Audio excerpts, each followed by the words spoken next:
Buenas tardes a todos, bienvenidos a Findes. Son las 18 horas, día 5 de diciembre, momento de dar inicio al webinario que tenemos preparado para esta ocasión en materia de perspectivas fiscales 2020. Soy Emilio Villalobos, directivo de la Fundación, y les agradezco la oportunidad que nos brindan de dirigirnos a ustedes. Se encuentra conmigo el profesor Rodrigo Muñoz Serafín, connotado especialista en materia fiscal, a quien brevemente me permito presentar como licenciado en Contaduría Pública, licenciado en Derecho y con estudios de maestría en Derecho Tributario. En ambos estudios, en todos estos estudios, graduado con mención honorífica. Asimismo, cuenta con el posgrado en Finanzas Corporativas y es doctor en Derecho Tributario, con diversos cursos y diplomados desarrollados tanto en México como en el extranjero. Cuenta con con más de 15 años de experiencia en el ámbito jurídico tributario. Fue director, entre otras empresas, de Continental Tire y director de la oficina Puebla de KPMG. Actualmente socio director de su propio despacho, denominado Muñoz Serafín Consultores, y funge como miembro del Consejo de Administración de diferentes empresas.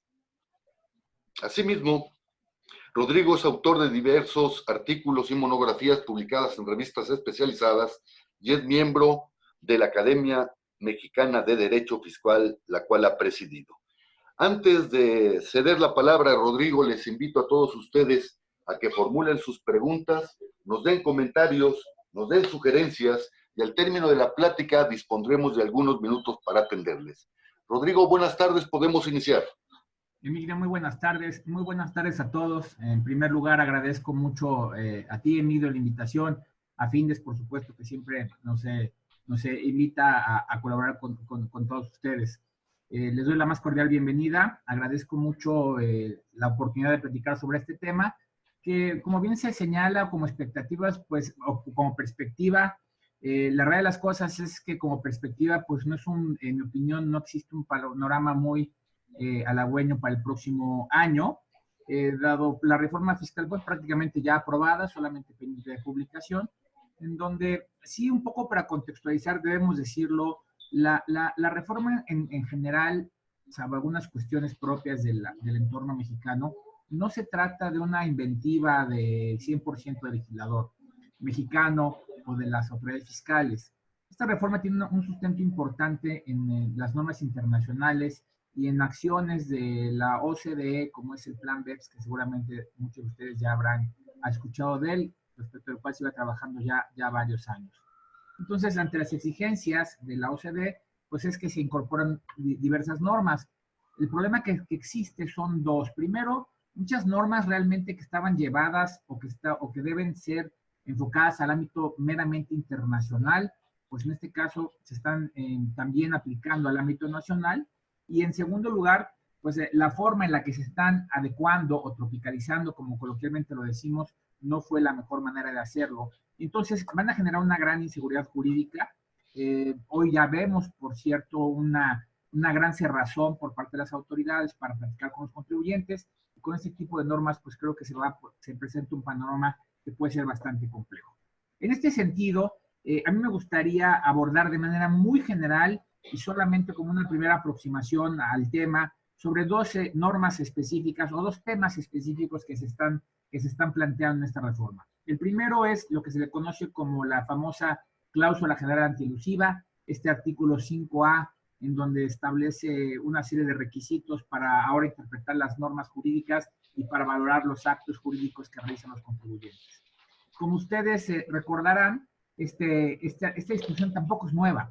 Esta disposición ya hubo un intento en el año 2014 de incorporar también un artículo 5 en el Código Fiscal de la Federación. En aquel entonces se hablaba de incorporar la famosa teoría de la sustancia sobre la forma al derecho mexicano, que no es una teoría propia del derecho civil como el mexicano, sino del derecho anglosajón. Pero bueno, mucho se trabajó sobre ese tema. Hubo algunos proyectos muy interesantes que sinceramente desconocemos por qué no se retomaron. Había básicamente dos, uno del hoy ministro Lainez y otro de la procuradora o de la ex procuradora del contribuyente, licenciada Diana Bernal, que hacían análisis muy interesantes y propuestas muy concretas y muy bien fundamentadas sobre ese tipo de normas. La realidad de las cosas es que hoy existe una norma nueva, la famosa norma general antielusión, y aquí el punto es, esta norma básicamente lo que establece es bueno, una serie de situaciones, una serie de requisitos para poder valorar cuando un acto carezca de razón de negocios, entonces recaracterizar la operación. ¿Esto qué significa en términos muy generales? Lo que este artículo 5A hoy establece es que te dice, oye, cuando un acto jurídico carezca de una razón de negocios y además te genera un beneficio fiscal directo o indirecto, las autoridades fiscales podrán recaracterizarlo para llevar a cabo el acto que consideraron que debió haberse realizado. Esto voy a poner un ejemplo y no es exactamente el aplicativo de la norma, pero para que tenga, oye, por esto que yo realicé una fusión de sociedades y la autoridad considera que la fusión no tenía una razón de negocios, sino que simplemente lo que se buscaba era evitar la causación del IVA en la transmisión de activos de una sociedad a la otra. Entonces, la autoridad puede decir, oye, ese acto que realizaste no tiene razón de negocios y por tanto yo recaracterizo la operación. Y aquí tenemos ya varios problemas sin necesidad de avanzar más. El primer problema que se presenta es, y que hoy ya lo tenemos, es decir, oye, el punto es, ¿qué se debe entender por razón de negocios? Por razón de negocios, hoy la realidad de las cosas es que no tenemos una definición clara, y aunque la norma pretende establecer una serie de parámetros de lo que es razón de negocios, pues tampoco es muy clara y deja muchas cosas abiertas. En primer lugar. En segundo lugar, y aquí viene el punto importante, es ¿cuándo debo aplicar esta norma? Esta norma la debo aplicar en cualquier caso para valorar cualquier acto jurídico que tenga implicaciones fiscales, o solamente la debo voltear a ver y la debo aplicar cuando exista la posibilidad de que el acto haya sido un acto artificioso para generar un beneficio fiscal. Retomo mi ejemplo. Oye, resulta que yo tengo a la compañía A que quiere unir esfuerzos con la compañía B para conformar un negocio conjunto, llevar a cabo otra, vamos a decirlo así, una nueva línea de productos con que tenga mayor crecimiento y que se fortalezca la compañía y todas las ventajas económicas que ustedes quieran. En ese sentido, yo llevo a cabo la fusión y pues esta fusión, evidentemente, cuando no es desde el punto de vista de razón como tal o de voluntad de las partes, pues no tenía ningún beneficio fiscal o no se buscaba un beneficio fiscal. Se buscaba un beneficio competitivo, un beneficio de mercado y que obviamente tuvo implicaciones fiscales que pudieron haber sido buenas, malas o más gravosas o menos gravosas. Ese es un supuesto en donde yo ni siquiera volteé a ver el tema fiscal más allá de cumplir con mis obligaciones. En este caso, debemos voltear a ver la norma, o en este caso simplemente la ignoro, dado que la razón de negocio está dada por la propia voluntad de las partes. Caso contrario, y que se presenta muy seguido, cuando un contribuyente llega con su asesor fiscal, le dice, oye, ¿cómo le hago para pagar menos impuestos en esta operación? En ese supuesto, y hablo de cómo pagar menos impuestos con ley en mano, no a través de un acto fraudulento, ni mucho menos. En ese caso, me queda clarísimo, en este segundo supuesto, que en cualquier supuesto, la norma va a ser, se tendrá que ver, porque evidentemente lo que estoy buscando es generar un beneficio fiscal. Pero entonces aquí el punto es, oye, ¿en cuál la volteo a ver y en cuál no la volteo a ver? ¿O cómo voy a demostrar esto? En este sentido, ya hoy en día existen dos posturas muy definidas. Una que establece que la norma es una norma general antielusiva, es una norma general de aplicación y por tanto debe voltearse a ver, debe aplicarse en cualquier supuesto. Esto es, oye, no importa qué acto jurídico lleves a cabo, claro, acto jurídico fuera de la normalidad de tus operaciones, en donde si tienes un efecto fiscal, de menor gravamen o un beneficio fiscal, tienes que aplicar esta norma para determinar si es o no un acto artificioso y por tanto si está sujeto a una recaracterización o no. Esa es una teoría. Otra teoría que me anticipo es con la que yo me identifico, es decir, no, esta norma solamente se aplica cuando el acto es artificioso por sí mismo. Regresando a mis ejemplos, oye, en el caso número 1, donde yo pacto una fusión con una sociedad para mejorar mi posición de mercado, en ese sentido, no tengo por qué volver a ver la norma, porque no estoy buscando un beneficio fiscal. ¿Tendrá efectos fiscales la transacción? Sí, por supuesto, pero como una consecuencia de. Entonces, en ese supuesto, no tengo por qué voltear a ver la disposición. Por el otro lado, en el segundo caso, donde llegó alguien y me dijo, oye, quiero pagar menos impuestos, o cómo hago menos gravoso esta operación, sin lugar a dudas, en ese supuesto tendré que voltear a ver la norma, porque sí, evidentemente, para determinar si existe razón de negocios o no. ¿Cuál es el problema de la segunda postura? El problema de la segunda postura es, volvemos a lo mismo, ¿cuándo hay razón de negocios o no? Porque no es suficiente la voluntad de las partes, no es suficiente que yo declare en cualquier documento público o privado que pues, la intención era generar un beneficio económico en el mercado, sino que en este caso la disposición es muy clara y en pocas palabras lo que te dice, oye, cuando tu beneficio fiscal sea menor al beneficio económico que generaste, entonces hay razón de negocios. Entonces me está dando un parámetro económico con todas las ambigüedades del mundo, pero en este supuesto, en primer lugar, es si para determinar razón de negocios tengo que hacer un comparativo entre el beneficio fiscal y el beneficio económico, entonces sí reconozco que mi posición o la posición con la que yo comulgo, pues simplemente no podría aplicarse, porque de cualquier manera para determinar la razón de negocios tengo que hacer el comparativo y por tanto tengo que volver a ver la norma. Ahora bien, en este supuesto, y llegando a este caso de la razón de negocios, el tema que a mí me gustaría dejar hoy sobre la mesa para reflexionarlo es, oye, ¿y cómo voy a calcular, cómo voy a hacer ese comparativo cuando me dice el beneficio fiscal, compáralo con el beneficio económico? Y aquí viene el punto es, oye, ¿y cómo voy a hacer la comparación? ¿A qué le voy a llamar beneficio fiscal? Al efecto, al cálculo específico. Dice, oye, ¿sabes qué quiere decir? Que si yo hoy tuve utilidades y voy a generar pérdidas, o tengo una mayor deducción, o tengo más deducciones que hacer, ¿cómo voy a calcular ese beneficio fiscal en primer lugar? Que créanme lo que no es fácil, por un lado. Esto es, no es fácil cuando efectivamente no tengo una intención fiscal. Y por otro lado, el beneficio económico, ¿cómo lo calculo? ¿O a qué me refiero específicamente con beneficio económico? Y algo muy sencillo, ¿en qué plazo voy a calcular ese beneficio? Porque yo puedo asegurarles que a lo largo del tiempo, siempre el beneficio económico será mayor que el fiscal. Aquí la pregunta es, ¿ese comparativo lo hago en un ejercicio llevado a 2, a 3, a 5, a cuántos ejercicios? ¿Y cómo voy a hacer el comparativo para poder determinar este tema? Ahora, si bien es cierto que esta disposición establece un gran conflicto, un gran problema para los contribuyentes, también hay que decir una cosa, esta norma va a implicar un gran problema para las autoridades, porque hay que recordar ustedes que las autoridades deben fundar y motivar sus resoluciones, y aquí en este sentido, pues la autoridad tendrá que señalar específicamente aquellos motivos que consideró primero, para determinar o para concluir que el acto fue con fines fiscales y que no tenía razón de negocios. Y segundo, viene el punto de la recaracterización. Oye, ¿por qué en el ejemplo que pongo, por qué no debió haber sido una fusión, sino una compraventa de activos?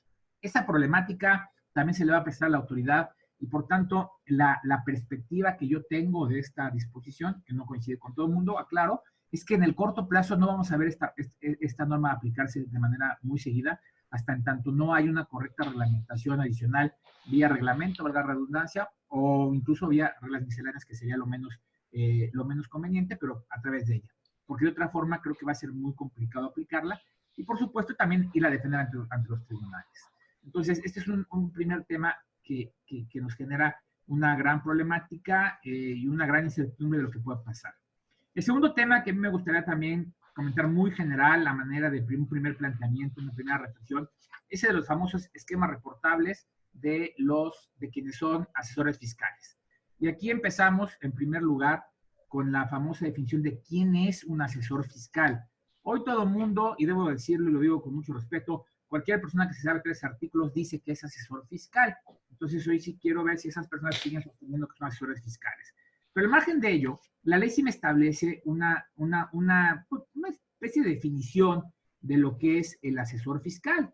Y me dice que asesor fiscal, en términos generales, es la persona física o laboral que en el curso ordinario de su actividad realice actividades de asesoría fiscal y sea responsable o esté involucrada en el diseño, comercialización, organización, implementación o administración de la totalidad de un esquema reportable.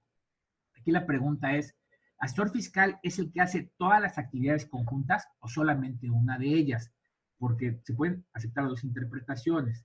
Supongamos, y déjenme poner un nuevo ejemplo, supongamos que una compañía tiene un esquema, el que sea, un esquema de financiamiento, un esquema de reorganización, y vienen conmigo o con alguno de ustedes y los consulta, oye, ¿cómo ves los efectos fiscales de este esquema que me están proponiendo? Y ustedes opinan y dicen, ¿sabes qué? Yo creo que es correcto, yo creo que es incorrecto, o yo creo que esto debería ser de otra manera. La pregunta es, esa opinión en donde yo no estoy interviniendo más, simplemente emito una opinión de si el esquema es viable, no es viable, es correcto, es incorrecto, me hace asesor fiscal a la luz de la definición, dado que de alguna forma pues participé en él. Y otro punto importante, ¿puedo considerar que estoy involucrado o qué debo entender por involucramiento? Esta es la mera opinión implica un involucramiento.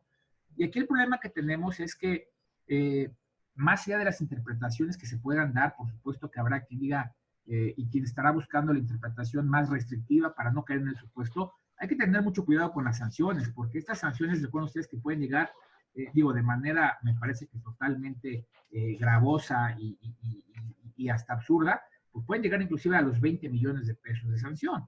Y entonces, bueno, pues 20 millones de pesos, pues yo a cualquiera de nosotros nos afecta de manera importante. Este punto, esta disposición está mal hecha. Esta disposición, quiero decir que no es nueva. Esta disposición ya se aplica, o normas similares se aplican en Estados Unidos de otra forma y en la Unión Europea. Específicamente lo que se le conoce en la Unión Europea como la DAC 06, que es una directiva de la Unión. Sin embargo, esta disposición, esta norma europea, lo que te hace es reportar esquemas agresivos transfronterizos. Esto es cuando son entre países y con esquemas muy agresivos. Aquí el punto es, y los tienen muy identificados cuáles son esos esquemas, lo cual, bueno, me parece que tiene una limitante. Aquí el punto es, la norma te da una lista de esquemas que deben reportarse, pero por si fuera poco te dice, oye, y al final del camino, si no, además de estos esquemas, cualquier otro que te genere un beneficio fiscal, una reducción de impuestos, una reducción de la carga tributaria, también la debes reportar. O sea, si no son estos, pero tienes un efecto de reducción, debes reportarlo.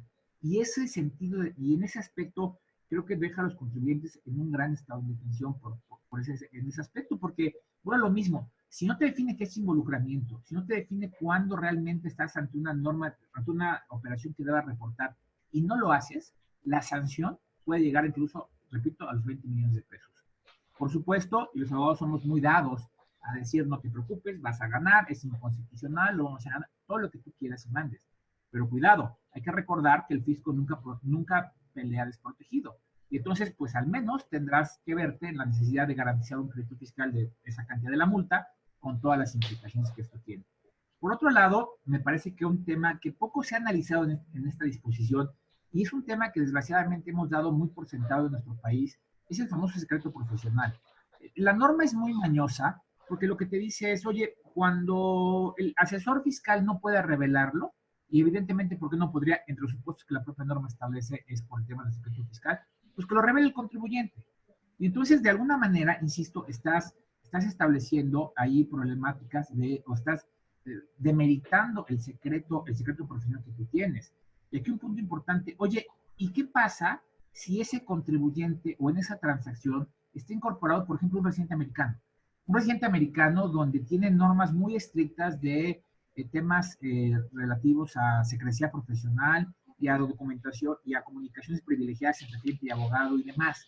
Esto es, oye, ¿me podrás afectar o podrás invocar tu derecho para estos aspectos o estarás violando ciertos convenios internacionales en función de esta disposición? Es uno de los grandes temas que tenemos. Ahora, otro punto importante también, insisto, y esta norma más que nada tiene que verse con los temas internacionales. Hay que recordar que justamente por este tema de BEPS, hoy tenemos también normas antiabuso a nivel internacional aplicadas a los tratados que están muy lejos de ser algo similar a lo que tenemos. Y entonces, lo que puede pasar es que por aplicar esta disposición, yo podría estar vulnerando un tratado. O al revés, por aplicar el tratado, puedo estar vulnerando esta disposición. Y entonces, ¿cuál de las dos aplico? Este es otro de los temas importantes, solamente uno de los tantos temas que esta disposición va a generar como problemática en el corto plazo. La ventaja que tenemos en este sentido es que esta disposición entrará en vigor hasta el año 2021 como tal, pero respecto a los sistemas que se realicen incluso en 2020. Pero creo que es importante que durante este año pues hagamos valer esas voces en donde, no con el afán, ya no es un hecho si va o no va, la reforma ya fue y la reforma se va a quedar, pero sí un poco levantar algo y decir, oye, estos son los problemas que estamos enfrentando para que cuando la norma entre en vigor específicamente, entonces, pues, cuando menos ya se haya podido corregir, pues tengan contemplados todos los aspectos que pueden generar problemática y que pues se traducen en, por un lado, inseguridad jurídica y por otro, seguramente en controversias que lo único que hacen es, van a dejar entrampados una gran cantidad de recursos ahí hasta que se defina si efectivamente el fisco tiene derecho a recibirlos o no.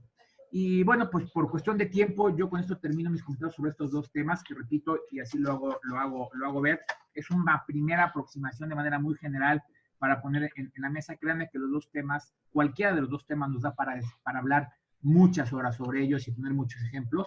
Son aspectos que seguramente en los próximos años veremos muy a menudo. Pero bueno, insisto, por lo pronto la intención es, y espero haber logrado dejar en todos ustedes pues un poco de inquietud en este aspecto, para seguir analizándolo y, repito, poder contribuir con el Estado a perfeccionar la norma para cuando entre en vigor hacia el año 2021. Yo agradezco mucho su presencia y quedo a sus órdenes por si hay algún comentario o pregunta que pudiera responderles. Muchas gracias, Emilio. Rodrigo, muchas gracias. Vamos a atender, si tú me lo permites, algunas de las preguntas que nos hacen los participantes al webinar. Vía correo electrónico tengo dos preguntas que me voy a permitir integrar, pues creo que están relacionadas. Angélica, gracias. Don Nicolás, muchas gracias. Dice Angélica, ¿el encargado de los impuestos en la empresa cae en el esquema de asesor fiscal? Y luego también nos dice don Nicolás, el contador externo que lleva la contabilidad, dado que es el que determina los impuestos, ¿cae como asesor fiscal? A mí me parece, en principio mi respuesta sería no. En principio la respuesta sería no, porque, a ver, ojo, aquí estamos hablando de una actividad muy específica. En este aspecto que es los temas de, oye, determinación de las contribuciones.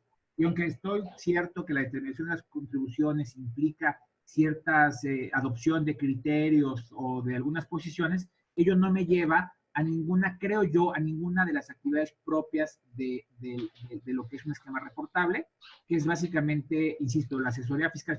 No estoy diciendo que hagas o que dejes de hacer, y no se trata ni del diseño, la comercialización, la organización e implementación de un esquema reportable como tal.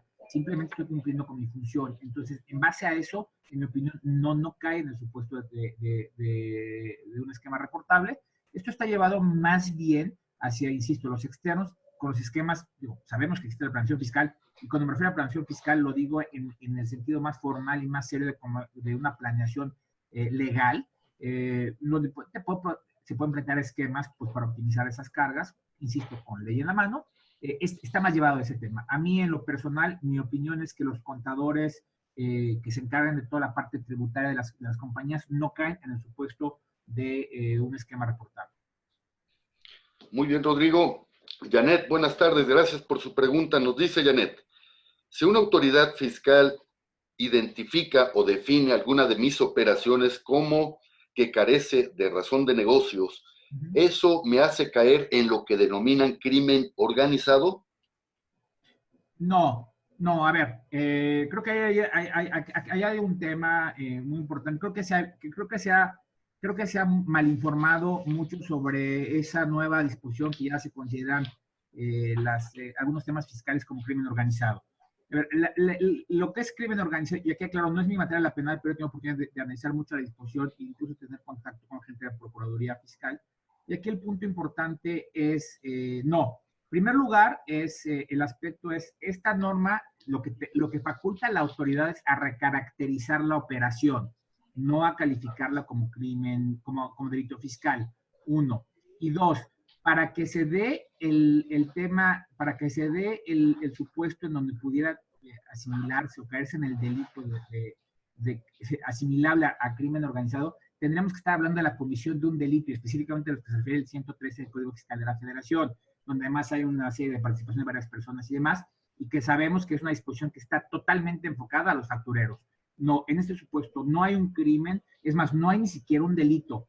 Pero a ver, ojo, la norma, el artículo 5A lo que me está diciendo es, oye, actos legales, pero conllevados con otra intención, esto es, no con una razón de negocio, sino para tener un beneficio fiscal, pero de manera legal, es muy distinto al decir, oye, cometí un delito para pagar menos impuestos. Repito y retomo un poco el ejemplo. No es lo mismo que yo, en lugar de vender, lleve a cabo una fusión, que es totalmente legal, a que compre facturas. Entonces, definitivamente no. Esta norma lo que le permite a la autoridad decir, oye, ese contribuyente, como realizó las operaciones, no tenía razón de negocio, sino un beneficio fiscal. Recaracterízale la operación a la que tú consideres que debió haber sido justamente para no evitar esa causación de impuestos. Hasta ahí se queda. Temas de delitos fiscales, estamos en otro supuesto, y aquí de hecho no hay ni siquiera una conducta. Cuando aplicas el 5A, en principio no hay ni siquiera una conducta de tipo delictivo.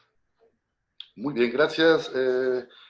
Don Jorge, gracias, buenas tardes. Don Jorge, más que una pregunta, hace la siguiente participación. La regla antifraude tiene por espíritu cumplir con el principio de equidad y proporcionalidad tributaria. Es decir, los contribuyentes que se encuentran en las mismas condiciones deben estar sujetos a las mismas reglas de imposición. Rodrigo nos pregunta de Jazmín Hernández. Gracias, Jazmín.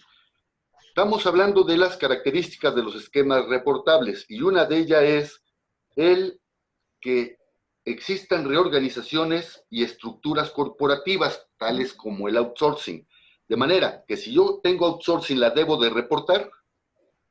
Pues mira, en primer lugar, a ver, aquí el punto importante es la respuesta general, y repito, reserva de ver el caso específico, la respuesta general, en mi opinión, es sí, porque estás generando un beneficio fiscal. Aquí el punto es, hay que tener mucho cuidado qué es el outsourcing, a qué outsourcing me estoy refiriendo, porque se ha generalizado mucho la palabra y outsourcing son esquemas tanto legales como ilegales, donde atrás hay unos temas de evasión impositiva.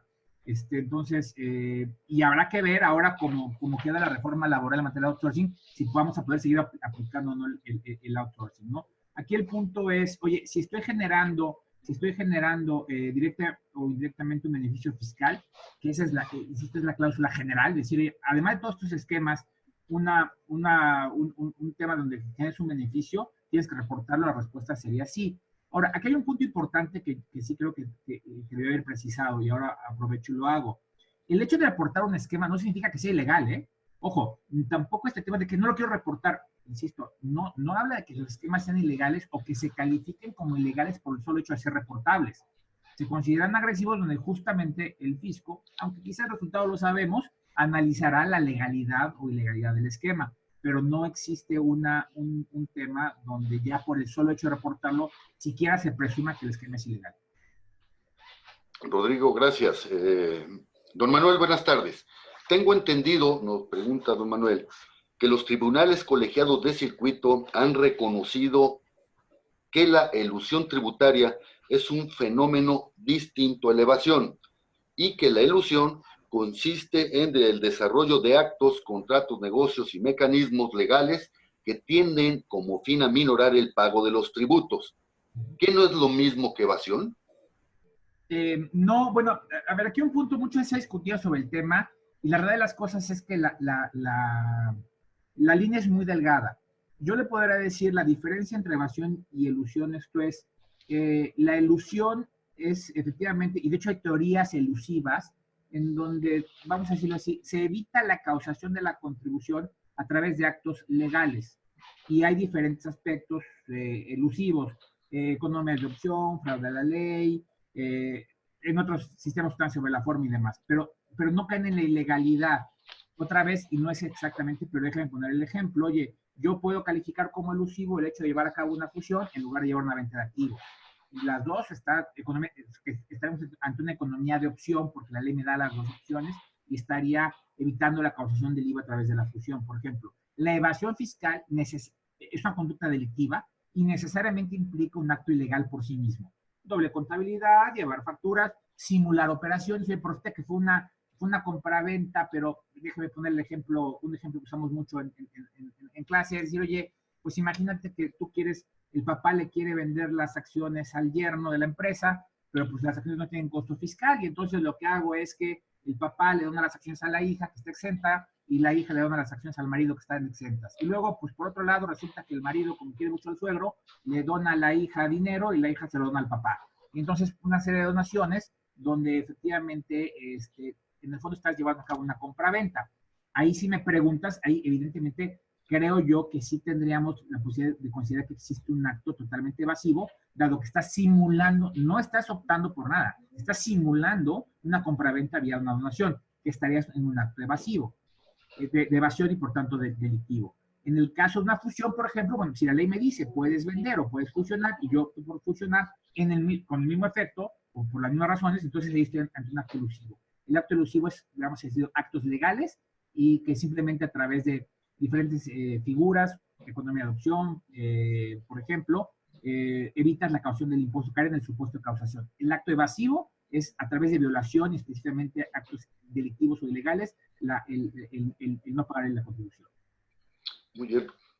Gracias, Rodrigo. Janet, buenas tardes nuevamente. Janet nos pregunta, ante la ambigüedad de realizar una operación que carece de razón de negocios, ¿habría la oportunidad de restablecerla, es decir, de corregirla? Sí, siempre, no hay ningún tema. Finalmente, aquí el punto es decir, oye, si yo tengo dudas, si yo tengo dudas de la operación, ¿cómo la llevo a cabo? Sí, por supuesto que se puede reversar la operación, y hay que recordar que aún aquí no me limita el tema de la espontaneidad, que es un punto importante. Y creo que vale la pena mencionarlo porque acuérdense ustedes que la propuesta inicial que se envió al Congreso te limitaba ya la famosa espontaneidad del artículo 73 cuando incumplías alguna obligación fiscal. Aquí, por supuesto, oye, si la operación como tal, tengo dudas si tiene razón de negocios, porque pues por alguna razón que sea, claro que la puedo reversar. Solo hay que tener mucho cuidado porque hay que ver si en esa operación que originalmente se realizó no tengo intereses de terceros. Entonces, para reversarla, tendría que también resarcir esos terceros de los efectos adversos que le pudiera causar ahora el reversar la operación. Gracias, Rodrigo. Nos pregunta Ana, como una de las características de los esquemas reportables es que los honorarios o remuneraciones se fijen en función del beneficio fiscal. Esto significa que si yo tengo una SC que no paga finalmente el impuesto porque se distribuye en las personas que la integran, que la tienen consolidada, ¿esto cae en un esquema reportable? No, a ver, no. Me parece que el tema es, efectivamente, la SC no es exactamente el término, pero permitan, la SC es una entidad un tanto transparente, donde al final el efecto lo reciben los miembros. Y digo, la SC no paga el impuesto porque lo paga cada uno de sus integrantes. Y por supuesto, que está en función de las utilidades que reciban o que genere la SC. Ese es muy distinto. A lo que se refiere la norma es justamente en esquema de asesor. En primer lugar, para que estemos ante una reportable, tengo que estar a ver un asesor fiscal, para empezar. Ya tengo el asesor fiscal y entonces el asesor fiscal te dice, oye, a ver, vamos a llevar a cabo un esquema. ¿Cuál es tu tasa efectiva de impuesto? Pues mira, mi tasa efectiva de impuesto hoy por hoy es del 30%. Mira, yo te voy a proponer un esquema donde tu tasa efectiva del impuesto va a ser del 15%. Entonces, oye, y me vas a pagar un porcentaje sobre el beneficio fiscal que te genere. En ese sentido, ese es el tipo de beneficio fiscal a que se refiere la disposición para que sea un esquema de los reportables. En el SC es un esquema, ni siquiera es un esquema, es la mecánica normal de operación como cualquier socio accionista, que finalmente, por supuesto, su remuneración en esa virtud como socio accionista dependerá de los resultados de la entidad. Pero son casos diferentes. Muy bien, gracias, Rodrigo. Por último, Juan, buenas tardes. Don Juan nos dice, si yo cayera en uno de los supuestos que se establecen en la ley, en la regla general de antiabusos, ¿me podrían cancelar los sellos digitales? No, yo creo que no. Bueno, bueno, de poder sí puede, no y se puede, hoy para todo te cancelan los sellos digitales. Creo que el tema es, no debieran, porque a ver, otra vez, el punto es lo que el artículo 5A no te está estableciendo una infracción como tal. El artículo 5A lo que te está diciendo es, oye, por virtud de una serie de parámetros, que básicamente es la comparación del beneficio fiscal contra el beneficio económico, dado que tu acto o actos no tuvieron una razón de negocios, me faculta a mi autoridad a recaracterizártelo. Oye, no fue fusión, fue compraventa. No fue donación, fue compraventa. Es lo que te permite como tal ese aspecto. No es que por sí mismo hayas violentado alguna disposición, por un lado, y por otro lado, si nos vamos a los supuestos de cancelación, no te dice que la aplicación del 5A te da origen a una cancelación, porque, repito, el 5A no considera una infracción como tal. Muy bien, Rodrigo. Y bien, antes de finalizar esta transmisión, les recuerdo que todos los jueves a las 18 horas estaremos abordando diferentes tópicos de interés de actualidad en el ámbito de los negocios. Y el próximo jueves 12 de diciembre, repito, a las 18 horas, estaremos platicando sobre coaching. Los esperamos, inviten a sus compañeros, inviten a sus amigos. Son las 18 horas con 34 minutos, día 5 de diciembre. Damos por concluido la transmisión del webinario. Buenas tardes y hasta luego.